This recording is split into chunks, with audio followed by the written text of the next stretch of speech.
Você já se perguntou por que coisas ruins acontecem com pessoas boas? Imagine perder tudo, sua casa, sua saúde, seus filhos, e ainda assim continuar de pé. Parece impossível, não é? Mas essa é a história real de um homem que enfrentou o pior dia da vida com uma fé que desafiou até os céus. Hoje você vai descobrir o segredo de Jó. Um segredo tão poderoso que pode mudar a forma como você encara a dor, a perda e até mesmo Deus. Antes de continuar, já deixa o seu like se você acredita que a fé verdadeira vai além dos bons momentos. Isso ajuda nosso canal a alcançar mais pessoas com histórias que tocam o coração. Havia um homem na terra de Uz, cujo nome era Jó. Não era rei, nem sacerdote, nem guerreiro, mas sua presença era reverenciada como a de um sábio que carrega consigo a paz do céu. Era íntegro e reto, temia a Deus e se afastava do mal. Sua palavra era respeitada, sua casa cheia de riso, seus campos vastos e suas mãos generosas com os necessitados. Jó possuía 7 filhos e 3 filhas, e cada um deles era uma bênção. Viviam em harmonia, celebrando a vida com festas, jantares e vínculos de verdadeira amizade. A cada ciclo de comemoração, Jó oferecia sacrifícios a Deus em favor de seus filhos, dizendo em seu coração: talvez tenham pecado em segredo, talvez tenham ofendido ao Altíssimo sem saber. Tal era sua vigilância, tal era sua reverência. Seus bens eram incontáveis: 7.000 ovelhas, 3.000 camelos, 500 juntas de bois e 500 jumentas. Seus servos eram muitos, e seu nome era conhecido em todas as regiões. Mas não era apenas a riqueza que o distinguia. Era a sua alma. Jó era conhecido não pelos tesouros que possuía, mas pelo silêncio com que orava, pela firmeza com que perdoava, pela sabedoria com que vivia. Tudo parecia perfeito. A vida fluía como um rio calmo sob o céu azul da providência. E, no entanto, invisível aos olhos dos homens, travava-se uma conversa nas alturas que mudaria o destino de Jó para sempre. Num dia não contado entre os dias dos homens, os filhos de Deus se apresentaram diante do Senhor. Entre eles, silencioso e insinuante, veio também Satanás. A cena não era de guerra, nem de clamor, mas de tribunal celestial, onde as almas dos homens são consideradas com reverência e mistério. O Senhor, que tudo vê e nada ignora, perguntou: de onde vens? E Satanás respondeu com frieza: de rodear a terra e passear por ela. Não era apenas uma resposta, era um desafio, uma insinuação, uma provocação vinda daquele que buscava encontrar falhas até nos justos. Então Deus, com voz firme e olhar de pai, disse: observaste o meu servo Jó? Não há ninguém na terra como ele. Homem íntegro, justo, temente a Deus e que se desvia do mal. Mas o adversário, com um sorriso disfarçado de lógica, questionou: por acaso Jó teme a Deus de graça? Acaso não o cercaste de proteção? Não abençoaste o trabalho das suas mãos? Ele é próspero, porque o Senhor o favoreceu, mas toca em tudo o que ele tem, e verás se não blasfema contra ti na tua face.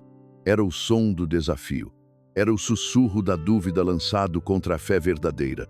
E Deus, conhecendo o coração de Jó melhor do que qualquer criatura, disse: eis que tudo o que ele tem está em teu poder. Somente não estendas tua mão contra ele. Assim, autorizado pelo próprio Deus, não como castigo, mas como testemunho, Satanás saiu da presença do Senhor determinado a destruir tudo o que sustentava a vida de Jó. Não sabia ele que aquilo que sustentava Jó não podia ser tocado, sua fé. Então veio o dia. Um dia comum, sem presságios. O sol nasceu como sempre. Os rebanhos pastavam em paz. Os servos iam e vinham pelos campos. Os filhos de Jó estavam reunidos, celebrando na casa do primogênito. E Jó, talvez naquele momento, orava: Mas de repente, como ventos invisíveis que se transformam em tempestade, a calamidade começou a cair. Um mensageiro correu até Jó, ofegante, com o rosto pálido como a morte. Estávamos com os bois arando e as jumentas pastando perto.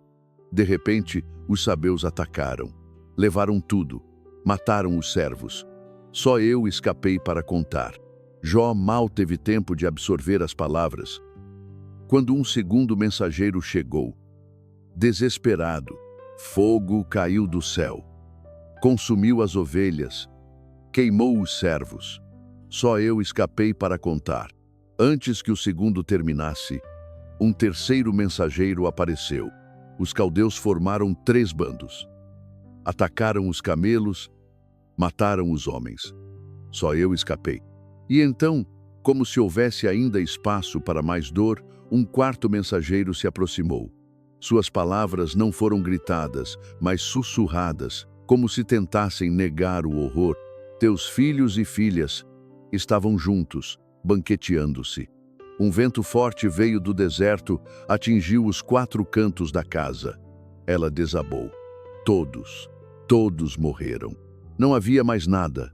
Jó havia perdido tudo. Seus bens, seus servos, seus filhos. Em um só dia, a vida que antes fluía em bênçãos foi reduzida a ruínas, e o silêncio da dor caiu sobre ele como uma capa de cinzas. Mas então, diante dos olhos do céu e da terra, Jó fez o impensável. Levantou-se. Rasgou seu manto, rapou a cabeça. Ajoelhou-se, com o rosto em terra, e adorou.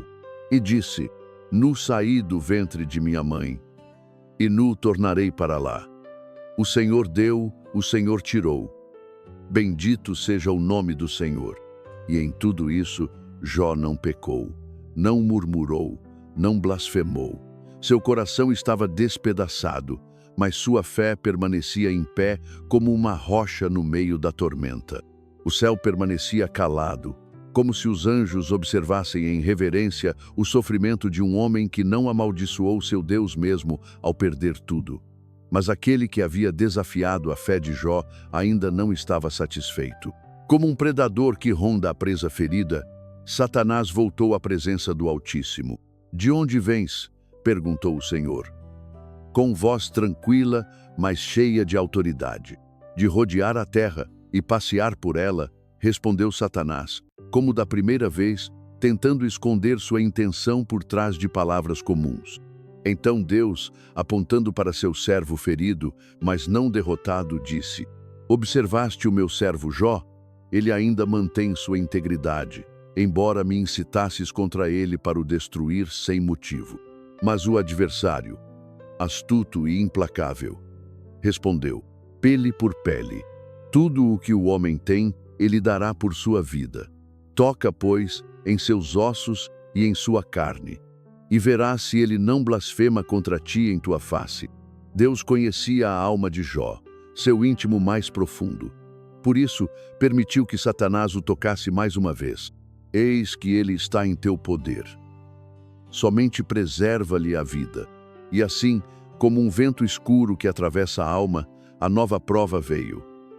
Não com lanças, não com ladrões, mas com dor silenciosa, aguda, que perfura os ossos e resseca a esperança. Jó foi ferido com chagas malignas, da planta dos pés até o alto da cabeça. Feridas abertas, inflamadas, insuportáveis ao toque. Sua pele queimava, seus olhos se apagavam, sua carne latejava em sofrimento constante. E ele, outrora senhor de terras e rebanhos, assentou-se sobre cinzas, longe de todos, raspando suas feridas com um caco de cerâmica. Nenhum remédio, nenhum alívio, apenas cinza, dor e silêncio. Sua figura era irreconhecível. Onde antes havia dignidade, agora havia devastação. Onde antes havia honra, agora apenas solidão.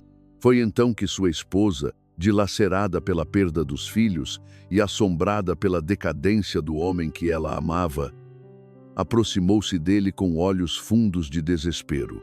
Ainda mantens tua integridade? Amaldiçoa a Deus e morre. Mas Jó, mesmo coberto de feridas, mesmo quase sem forças para respirar, respondeu com voz firme: falas como uma mulher insensata. Receberemos de Deus o bem e não o mal? Ele não a condenou, não a expulsou. Entendeu que a dor também havia invadido o coração dela. Mas sua fé, mesmo ensanguentada, não se dobrou. E em tudo isso, Jó não pecou com seus lábios. As notícias sobre o infortúnio de Jó chegaram longe, como ondas que cruzam o deserto e alcançam os confins das nações. Seus amigos ouviram: Elifaz, de Temã, Bildade, de Suá, Isofar, de Naamá, homens sábios, respeitados, viajantes de longas jornadas e palavras densas, ao saberem da calamidade de Jó, combinaram entre si ir ao seu encontro, consolar e mostrar solidariedade, e partiram, mas nada os preparou para o que veriam.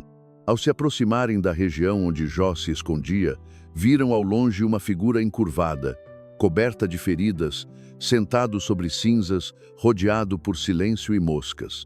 Seus corpos estremeceram, suas mãos foram ao peito e seus olhos se encheram de espanto e tristeza. Não o reconheceram de imediato. Então, num gesto ancestral de luto e reverência, rasgaram seus mantos e lançaram pó ao ar, sobre as próprias cabeças. Eram amigos verdadeiros que sofriam com a dor alheia. Aproximaram-se sem palavras, pois o sofrimento era grande demais para ser nomeado.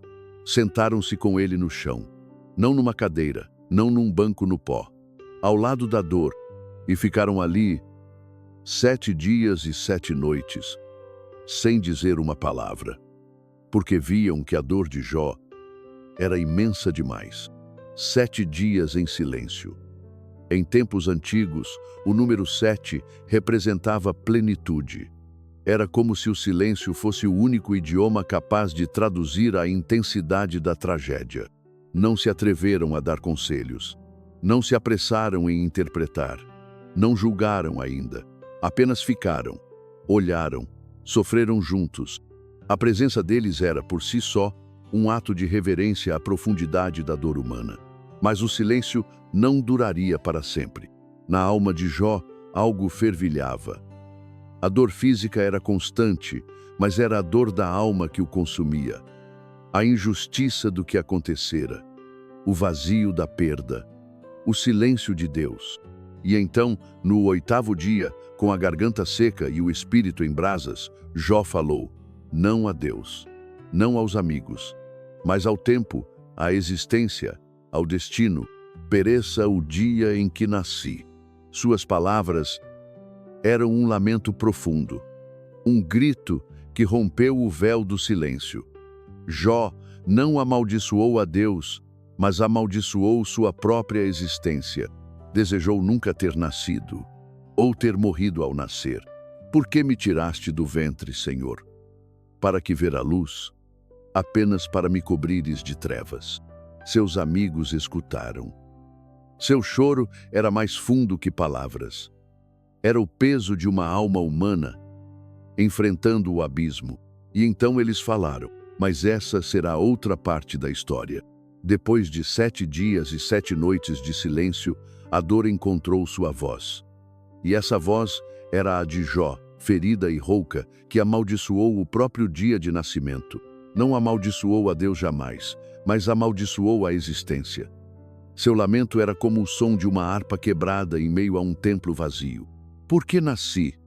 Para que abriram meus olhos à luz? Se a vida é apenas sombra e tormenta, seus amigos ouviram, e foi então que Elifaz de Temã, o mais velho entre eles, ergueu sua voz.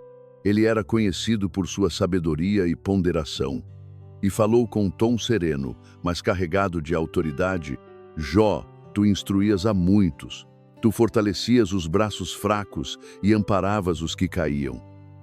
Mas agora que a prova chega a ti, vacilas. Jó permaneceu em silêncio. Lembra-te, acaso já pereceu o inocente? Ou onde foram destruídos os retos? Elifaz acreditava na justiça infalível de Deus. Para ele, o sofrimento era sempre fruto do erro, um reflexo da lei moral do universo. E continuou: vi que os que lavram a maldade e semeiam o sofrimento, isso mesmo colhem, pelo sopro de Deus perecem. E então, para reforçar suas palavras, Elifaz contou uma visão que tivera em sonho, uma presença invisível que lhe sussurrara no ouvido. Acaso o homem seria justo diante de Deus? Seria puro aquele que foi formado do pó? Essas palavras ecoaram entre os amigos.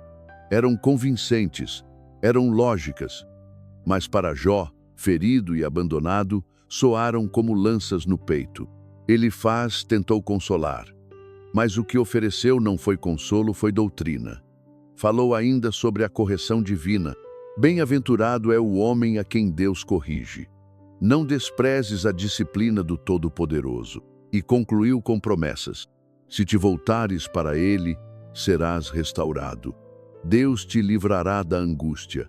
Terás paz e verás tua descendência crescer como a erva do campo. Elifaz acreditava que estava ajudando, mas falava do alto de uma torre que não conhecia a escuridão em que Jó se encontrava. Jó o escutou, esperou e respondeu com o coração em brasas. Ah, se o meu pesar fosse todo pesado, começou Jó, sua voz entrecortada. Seria mais pesado que a areia do mar. Ele não atacou Elifaz, mas revelou o abismo onde estava mergulhado. Sua alma, ferida, se debatia entre a fé e o desespero. As flechas do Todo-Poderoso estão em mim. O veneno delas me corrói o espírito. Jó tentava expressar o que muitos corações jamais ousaram dizer. Não queria morrer, mas não via mais razão para viver. Por que me criaste, Senhor, se o meu fôlego se tornou meu tormento? Ele desejava o fim, não por revolta, mas por exaustão. E falou: sem censura, deixem-me morrer, pois jamais reneguei as palavras do santo. Mesmo em meio à dor extrema, Jó ainda se apegava à sua integridade. Meus irmãos me decepcionam, disse, olhando para seus amigos. Como ribeiros que secam no calor, assim são vocês para comigo. Viestes ver minha dor, mas não a suportaram. Suas palavras não eram apenas acusação, eram súplicas de humanidade. Ele não pedia explicações. Pedia empatia. Ensinem-me. Mostrem onde errei, mas não julguem com dureza, como se a vida fosse simples. Jó sentia-se só. Seus amigos, ao invés de sustentá-lo, ofereciam diagnósticos. Elifaz falava de merecimento, mas Jó falava de mistério. E então, olhando para o céu que parecia de bronze, ele bradou: não são poucos os meus dias?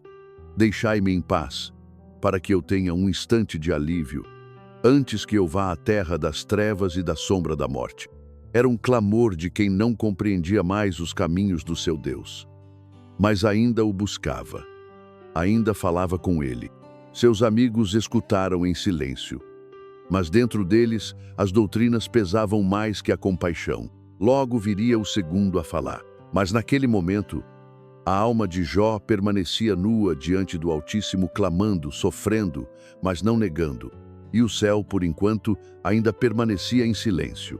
O silêncio que se seguiu ao desabafo de Jó era denso como névoa, mas foi logo interrompido por uma nova voz mais rígida, mais cortante. Era Bildade de Suá, homem de fala firme, enraizado nas tradições dos pais e na lógica da retribuição. Até quando falarás tais coisas? Disse ele, com as sobrancelhas cerradas. Tuas palavras são como vento impetuoso. Para Bildade, a dor de Jó não dava a ele o direito de questionar os caminhos de Deus. E sem hesitação, lançou sua interpretação. Deus jamais perverte o direito. O Todo-Poderoso não torce a justiça. Suas palavras foram ditas com convicção. Mas para Jó, que havia perdido filhos e saúde sem explicação, cada frase era uma ferida nova sobre carne viva. E então, com frieza teológica, Bildade pronunciou aquilo que mais doeu. Se teus filhos pecaram contra Deus, ele os entregou à sua própria rebelião. Foi como se o vento gelado atravessasse o peito de Jó, seus filhos mortos. E agora seus nomes usados como argumento. Bildade continuou: mas se tu buscares a Deus e te purificares, ele te restaurará. Ainda que teu começo tenha sido pequeno, teu fim será grandioso. A ideia era simples, quase matemática. Sofrimento é resultado de pecado. Restauração é fruto de arrependimento. Bildade não via mistério, só lei. Não via alma, só consequência. Interroga as gerações passadas, disse, e aprenderás com os pais. Porque nós somos de ontem e nada sabemos. Mas os antigos, esses sim, entendiam os caminhos do Altíssimo. Bildade era defensor da tradição, e nela via todas as respostas. Para ele, Jó devia aceitar sua culpa, mesmo que oculta, e dobrar-se diante do juízo de Deus. E para ilustrar, lançou uma série de metáforas. O papiro cresce sem lama, o junco brota sem água. Assim são os que esquecem de Deus secos, sem raiz, destinados ao pó. Era a teologia da causa e efeito, aplicada com a precisão de um escriba, mas sem a compaixão de um irmão. Eis o que sucede ao ímpio. Mas Deus não rejeita o íntegro. Ele encherá tua boca de riso e teus lábios de alegria, se tu fores puro. Bildade terminou seu discurso com promessas, mas promessas condicionadas à confissão de culpa. Não havia espaço para a inocência sofrida. Não havia espaço para a dúvida santa. Jó permaneceu imóvel por um tempo, seus olhos cerrados, o corpo curvado. Mas dentro de si, uma tempestade se formava. A dor não era apenas física. Agora era espiritual, emocional, existencial. E quando falou, suas palavras vieram como um trovão.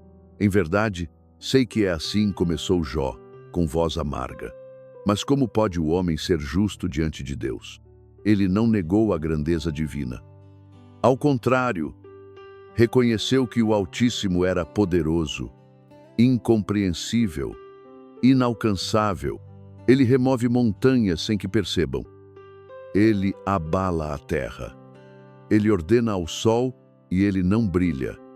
Ele estende o céu sozinho. Cada palavra era um salmo sombrio. Jó reconhecia a majestade de Deus, mas nela via distância, não consolo. Quem sou eu para discutir com ele? Ainda que eu fosse justo, não responderia. Apenas imploraria misericórdia. Jó estava diante do abismo. Se o justo sofre e Deus permanece em silêncio, onde está a justiça? Se lhe imploro, não responde. Passa por mim e não o vejo. Ele me esmaga sem motivo. Multiplica minhas feridas sem causa. Essas palavras ressoaram como afronta aos ouvidos dos amigos. Mas para Jó, não eram blasfêmia, era um lamento.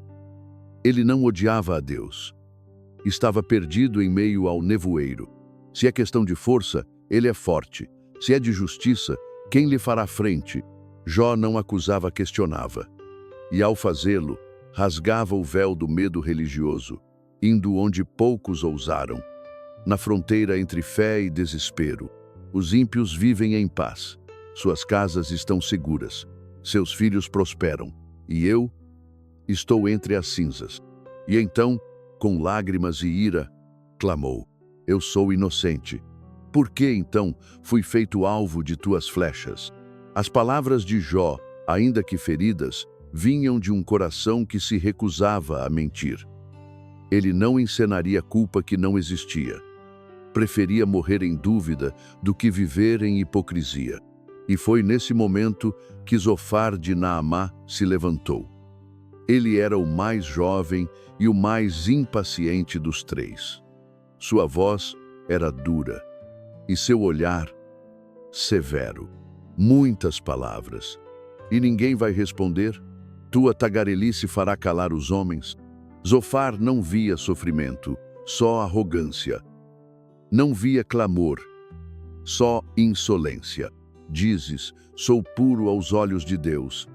Ah, se Deus falasse, ele te mostraria a sabedoria verdadeira. E então, num golpe que misturava doutrina com desprezo, Zofar disse, Deus está te castigando menos do que mereces. Era como vinagre em ferida aberta. Zofar prosseguiu, consegues penetrar os segredos de Deus? Aprofundar o mistério do Todo-Poderoso? Para ele, o sofrimento de Jó era justo. E se não havia pecado visível, então havia pecado escondido. A questão não era se Jó pecara, mas quanto. Se preparares teu coração, se estenderes tuas mãos para Deus, se lançares a iniquidade longe de ti, então levantarás teu rosto sem mancha.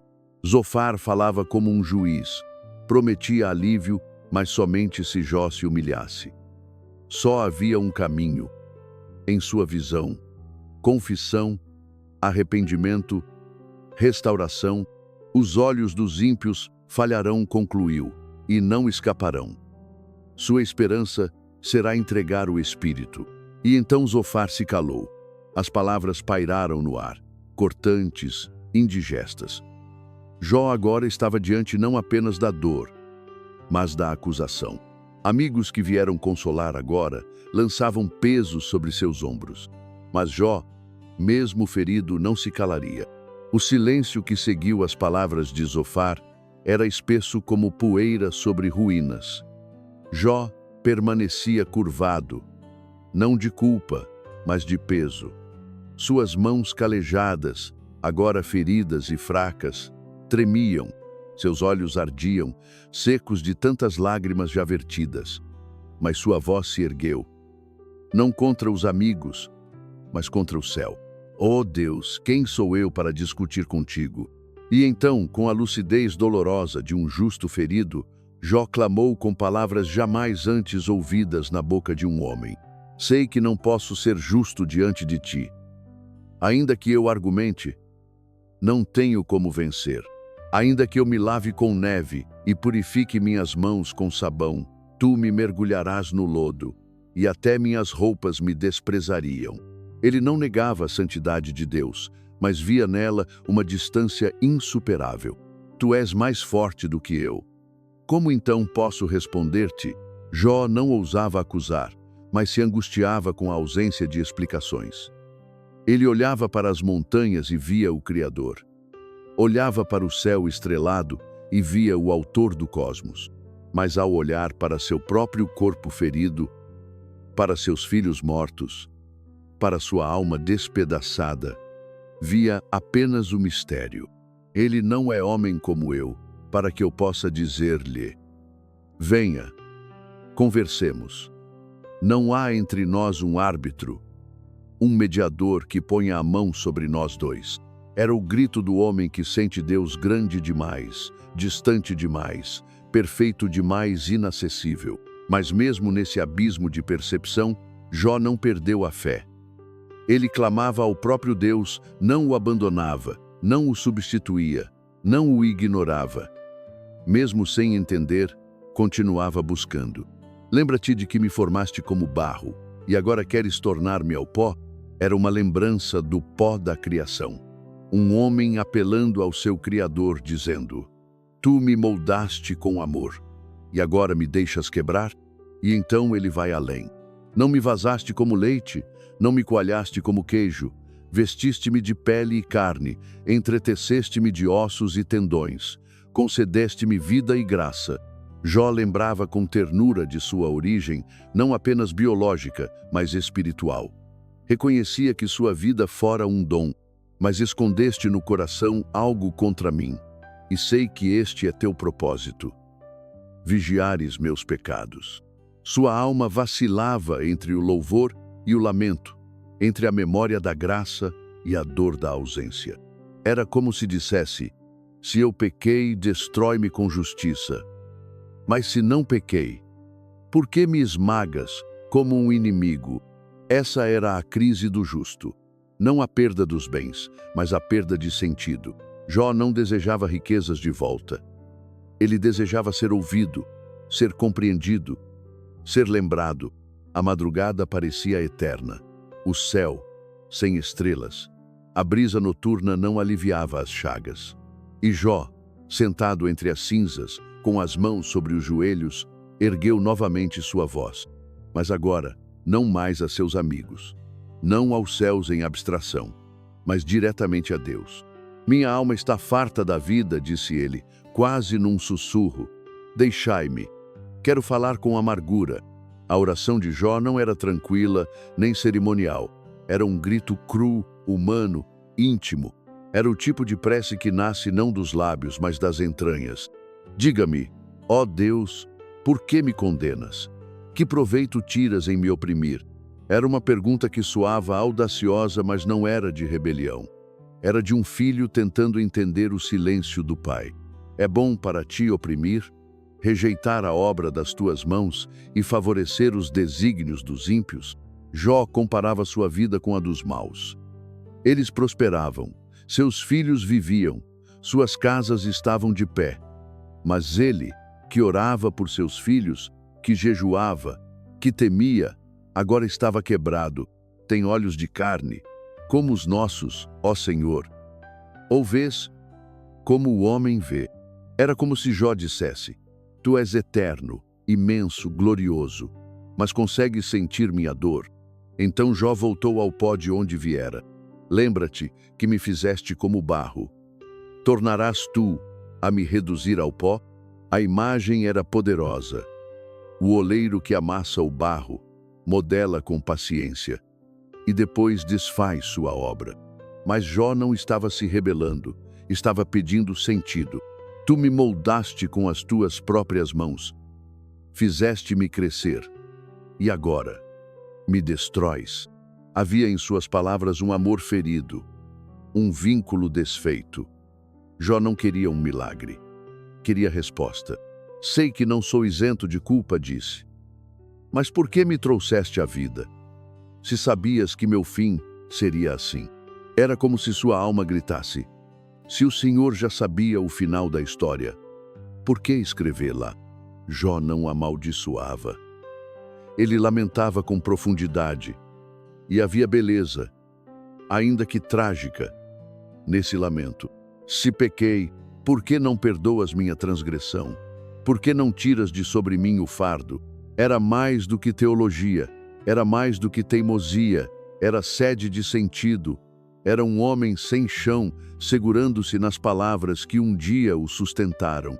E então ele terminou, não com raiva, mas com melancolia. Breve tempo me resta. Deixa-me, pois, descansar um pouco, antes que eu vá para o lugar de onde não voltarei.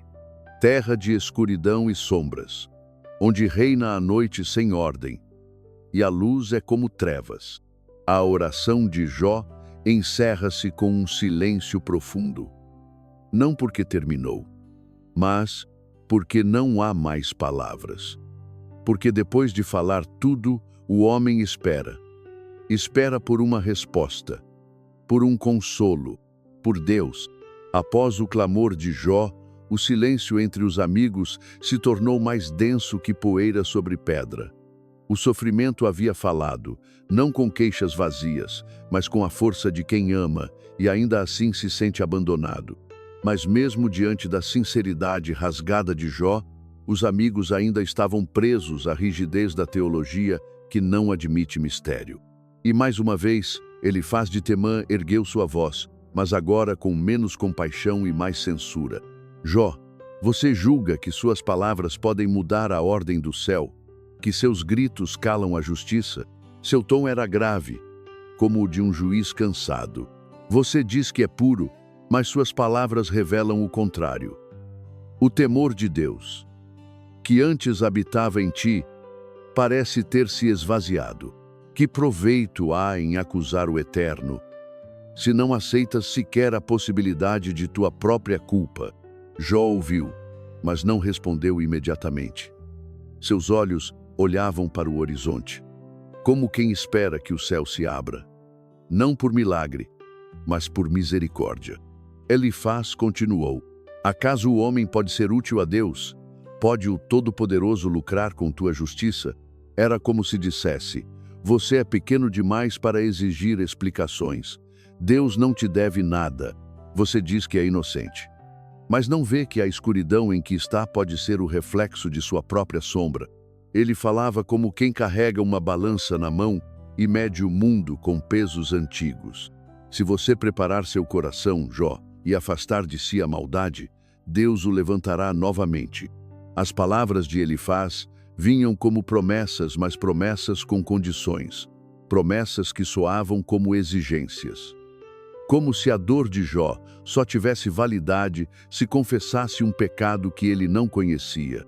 Deus exalta os humildes e abate os arrogantes. Cuidado para que sua voz não se perca em vaidade. E então Elifaz se calou, julgando ter falado em nome da verdade. Mas Jó, aquele que era o alvo da dor, preparava uma resposta que não vinha do orgulho, mas da profundidade de uma fé machucada, porém viva. Sem dúvida vocês são o povo, e a sabedoria morrerá convosco, respondeu Jó. Com voz calma, mas cortante. Era ironia, sim, mas também desabafo. Jó não zombava da fé, zombava da presunção de entender a dor alheia. Também tenho entendimento, como vocês. Não sou inferior. Quem não sabe tudo isso que acabaram de dizer? Jó não ignorava as doutrinas. Ele conhecia a tradição, a justiça divina, as histórias dos patriarcas. Mas agora, diante da realidade crua do sofrimento sem explicação, ele via além dos discursos. Eu me tornei motivo de riso para os meus amigos, eu que invocava a Deus e era ouvido. Justo e íntegro, sou escarnecido. As palavras vinham como água represada sendo liberada.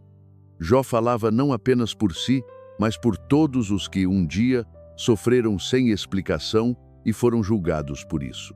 Os que estão em segurança desprezam a desgraça, dizem ao que tropeça: levantai-te, mas não veem que suas casas estão em paz não por justiça, mas por acaso. As tendas dos ladrões prosperam, os que provocam a Deus vivem em paz, e em suas mãos ele põe a bênção. Era um paradoxo, um soco no estômago das crenças simplistas. Jó confrontava a doutrina da retribuição com o fato de que o mundo não é tão simples assim. E então, voltando-se ao céu, Jó fez algo inédito. Chamou a própria criação como testemunha. Pergunta agora às bestas, e elas te ensinarão. Às aves do céu, e elas te dirão. Ou fala com a terra, e ela te instruirá. Os peixes do mar te contarão.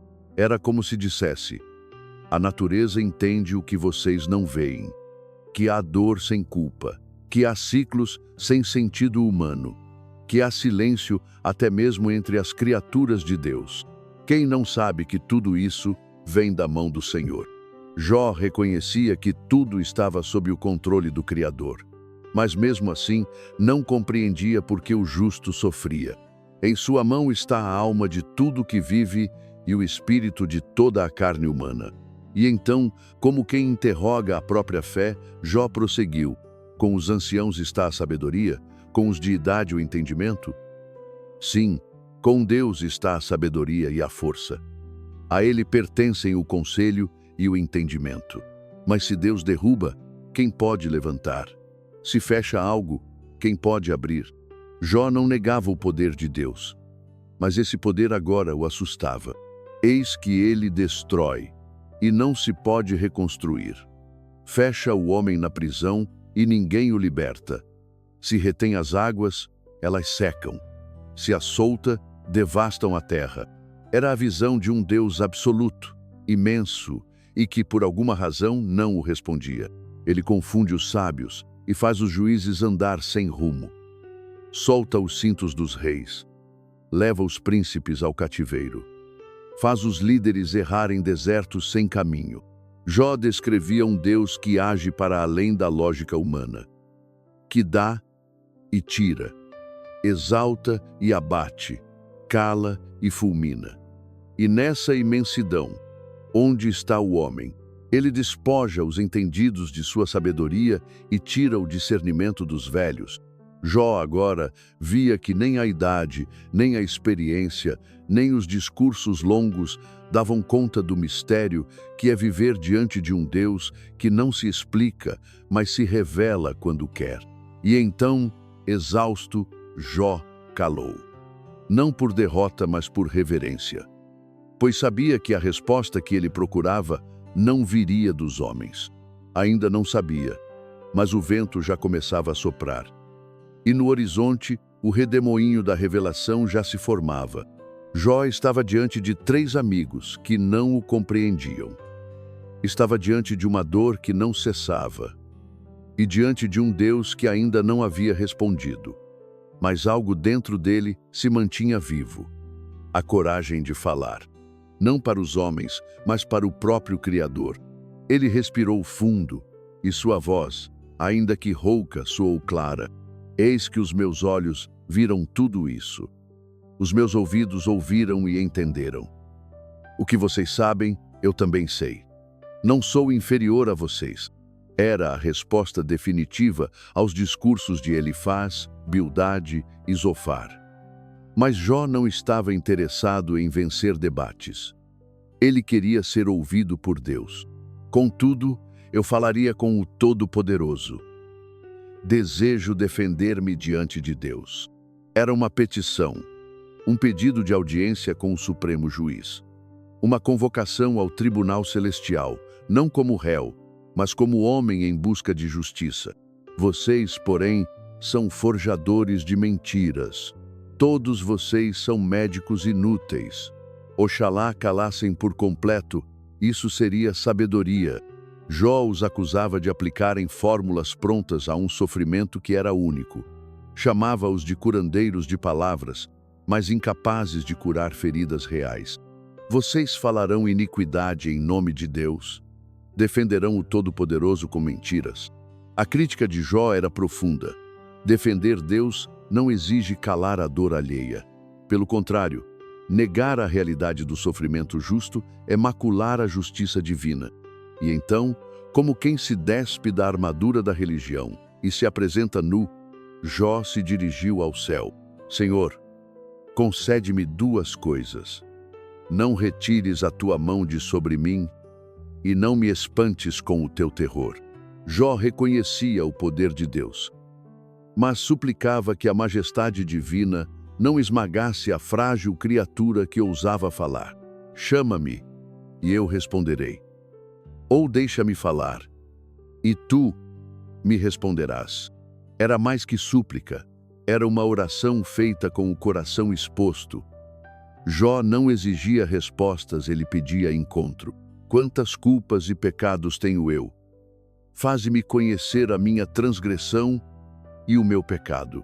Se havia erro, que Deus o mostrasse, mas se não havia, por que o sofrimento? Por que escondes o teu rosto e me consideras inimigo teu? Era o clamor do filho, que não entende o silêncio do pai. Queres quebrar uma folha levada pelo vento? Perseguirás o restolho seco? Assim Jó se via. Não como um rebelde, mas como alguém frágil sendo esmagado. Seu corpo doía, mas era sua alma que sangrava. Ele não negava a soberania divina, mas já não compreendia o sentido de tudo. E sua oração, ainda que angustiada, era também reverente. O homem, nascido da mulher, é de poucos dias e cheio de inquietação, disse Jó, agora com um tom mais contemplativo. Como quem contempla o tempo com olhos cansados, ele reflete sobre a brevidade da vida. Como a flor, brota e murcha. Foge como sombra e não permanece. Jó agora não falava apenas de si, mas de todos os homens, de toda a humanidade que vive, sofre e desaparece. E sobre esse ser tão breve, tão frágil, levantas os olhos e o levas a juízo contigo, era como se dissesse, Senhor, por que pesar tão fortemente sobre uma criatura tão efêmera? Jó não negava a justiça divina, apenas questionava se ela cabia sobre quem mal tem tempo de viver. Quem do imundo tirará coisa pura? Ninguém. Ele reconhece a natureza pecaminosa do homem, mas argumenta: se somos limitados, frágeis, passageiros, Por que esperar de nós mais do que conseguimos suportar? Visto que os seus dias estão determinados, e o número dos seus meses está contigo, e já lhe puseste limites que não passará. Desvia dele os olhos, para que tenha repouso. Era quase um pedido de trégua divina. Jó pedia que Deus olhasse para o homem com compaixão, não como juiz, mas como pai. E então, como se contemplasse sua própria lápide, Jó lança uma última pergunta.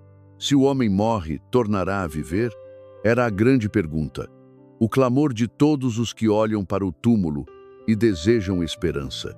Jó não esperava uma ressurreição gloriosa, mas ansiava por redenção, por sentido além da dor. Todos os dias do meu combate esperaria, até que viesse a minha mudança. Tu me chamarias, e eu responderia. Jó sonhava com um dia em que Deus o chamaria da morte e ele responderia com alegria, mas a realidade o puxava de volta. Agora, contas os meus passos e não perdoas a minha transgressão. Selas a minha transgressão num saco e cobres a minha iniquidade. Era um lamento. Mesmo que pequeno, todo erro era lembrado. Mesmo que buscasse perdão, o castigo não cessava. E Jó termina, como a montanha que desaba, como a pedra que se desgasta com o tempo, assim o homem é levado. Morrendo, não se levanta mais. Silêncio, não havia mais o que dizer.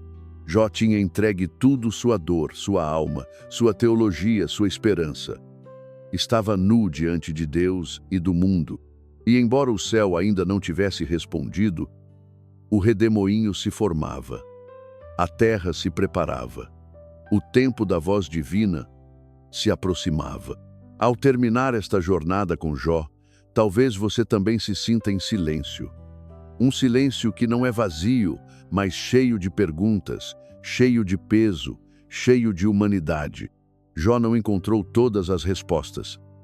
Ele não recebeu fórmulas. O céu, por um tempo, continuou em silêncio. Mas mesmo assim, ele não abandonou a busca. Mesmo entre cinzas, mesmo entre feridas, Jó continuou falando com Deus. E é esse o segredo que atravessa os séculos. A verdadeira fé não é feita de certezas absolutas, mas da coragem de continuar buscando quando tudo parece ruir. Jó nos ensina que orar não é só agradecer, mas também perguntar, lamentar, até gritar com respeito, com reverência, mas sem máscaras.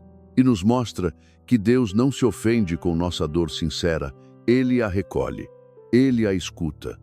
E no tempo certo, Ele responde. Talvez você esteja passando por algo parecido. Talvez a perda, a dor ou o silêncio divino estejam presentes na sua vida agora. E se estão, essa história é para você. Lembre-se, Deus não nos abandona. Ele molda, Ele forma, Ele transforma. E muitas vezes é no momento em que tudo parece perdido que o redemoinho da resposta começa a se formar. Se essa história falou com você, deixe o seu like agora mesmo. Isso ajuda mais pessoas a encontrarem essa mensagem e talvez seja exatamente o que elas precisam ouvir hoje. Compartilhe, comente o que você sentiu e nunca se esqueça, mesmo quando não entendemos os caminhos de Deus, podemos confiar no coração dele.